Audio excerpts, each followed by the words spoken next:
అధునాతనమైన అంగుళాలలో రైతుకు సంబంధించిన పంటని అంతర్జాతీయ స్థాయిలో ప్రతిబింబం చేసే ఒక కార్యక్రమం ఒక ఏర్పాటు చేయాలని ముఖ్యమంత్రి గారు ఆలోచనతో భాగంలో పెద్దలు తుమ్మల నాగేశ్వరరావు గారు మరి వ్యవసాయ డిపార్ట్మెంట్ కు సంబంధించిన అధికారులు ఈరోజు ఈ కార్యక్రమం నిమిత్తం మనం అందరం కూడా ఇక్కడ జమ కావటం జరిగింది. దానికి తోడు ముఖ్యమంత్రి గారు ఈరోజు రెవెన్యూ ఆదాయం సమకూర్చే ఈ డిపార్ట్మెంట్ కు సంబంధించి మరి ఎక్కడైతే సబ్ రిజిస్ట్రార్ల ఆఫీసు ఉన్నాయో ఆ ప్రాంత ప్రజలకి అధునాతనమైన అంగుళాలలో సమీకృత సబ్ రిజిస్ట్రార్ ఆఫీసును ఏర్పాటు చేయాలనే ఓ సంకల్పన భాగంలో ఈ రోజు కూడా ఇక్కడ మరి ఇప్పుడే చెప్పారు 20 కోట్ల రూపాయలతో 20,000 చదరపు గజాల్లో సమీకృత సబ్ రిజిస్ట్రార్ ఆఫీసును నిర్మాణం చేయబోతా ఉన్నారని శ్రీనివాస్ రెడ్డి గారు కూడా చెప్పడం జరిగింది. రైతు సోదరులందరికీ మేము మనవి చేస్తా ఉన్నాం. మొన్న ఫార్మా సిటీకి సంబంధించి మరి రైతు సోదరులందరికీ కూడా నేను జిల్లా ఇన్ఛార్జ్ మంత్రిగా మరి ముఖ్యమంత్రి గారు అనేక సందర్భాల్లో చెప్పడం జరిగింది. ఫార్మా సిటీలో ఈరోజు పరిశ్రమలు రావాలి, ఉపాధి సంకల్పన చేయాలని, మాకు కాలుష్యానికి సంబంధించిన పరిశ్రమలు అక్కర్లేదని ఆ రైతు సోదరులు చెప్పిన అంశాన్ని దృష్టిలో పెట్టుకొని మా ప్రభుత్వం ఏర్పడ్డ తర్వాత ముఖ్యమంత్రి గారి ఆధ్వర్యంలో ఈరోజు ఒక గ్రీన్ ఫార్మా ఫ్యూచర్ సిటీ నిర్మాణానికి నాంది పలకడం జరిగింది.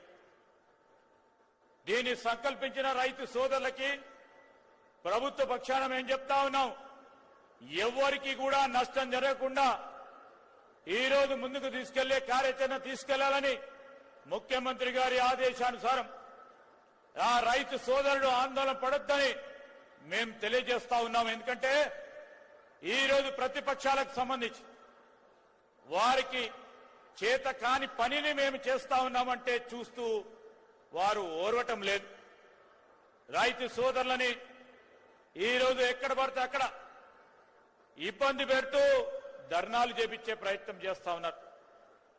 మేము రైతు సోదరులకు సంబంధించి ఈరోజు కోహెడాకు సంబంధించిన ఒక అధునాతనమైన అంగుళాలతో పండ్ల నిర్మాణం మార్కెట్ నిర్మాణం చేస్తూ ఉంటే కూరగాయలు, పండ్లు, డైరీ, ఈరోజు నాన్ వెజ్ కు సంబంధించిన మరి అంశాలతో కూడుకొని అధునాతనమైన అంగుళాల్లో మన రైతు రేపు పండించిన పంట ఇక్కడే కాదు అంతర్జాతీయ స్థాయిలో ఏ దేశంలోనైనా వారంతట వారు అమ్ముకునే ఒక యత్నం, ఒక ప్రయత్నం, ఒక యాగం చేస్తా ఉన్న ఈ కార్యక్రమం భాగంలో యావత్ తెలంగాణ రాష్ట్రానికి సంబంధించిన రైతాంగ సోదరులకు కూడా రాబోయే కాలంలో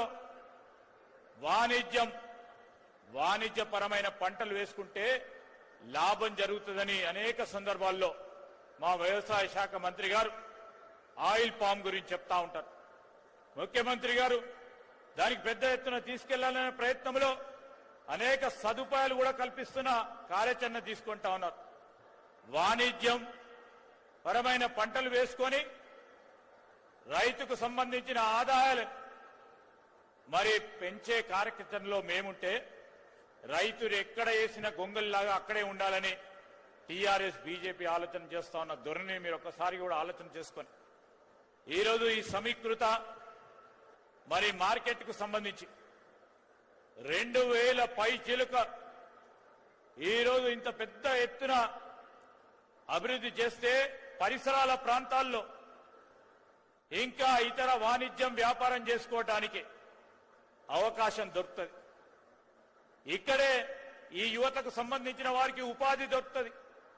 చుట్టుపక్కల ఉన్న మా రైతు సోదరులకి వారు పండించిన పండ్లు గాని, కూరగాయలు గాని, డైరీకి సంబంధించిన అంశాల విషయంలో మీకు ఒక సదుపాయం కలిగియాలనే ఉద్దేశంతో మా ప్రభుత్వం ముందుకు నడుస్తా ఉన్న తరుణంలో మీ అందరి ఆశీర్వాదంతో రేపు రాబోయే కాలంలో ఇలాంటి కార్యక్రమాలు అనేకంగా చేయాలని సంకల్పనతో ముందుకెళ్తా ఉన్నాం. మీ అందరి ఆశీర్వాదాన్ని కోరుతూ మరి ప్రత్యేకంగా మరి ఇబ్రాహీంపట్నం అదేవిధంగా మహేశ్వరం నియోజకవర్గానికి సంబంధించిన రైతు సోదరులకి ప్రత్యేకంగా కృతజ్ఞతలు తెలియజేస్తూ సెలవు తీసుకుంటాం.